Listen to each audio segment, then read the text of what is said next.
problem with the trunk is the factory one that was on here, as soon as you pop the trunk, it would launch itself open, which was fine because it was a metal trunk. It wasn't too bad. But as soon as we put the carbon fiber one on, which is a lot less weight, it just wants to launch itself and shoot over the car. We've never tried this before, but what we're trying to do is take some tension out of the spring.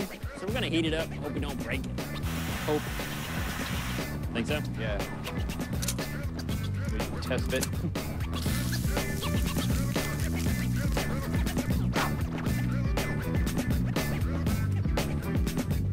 Moment of truth. Good one, Brian.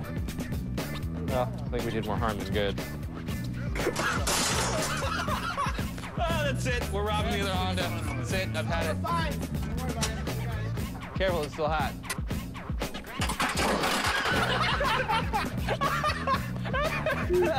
Oh, it's priceless. You guys messed up.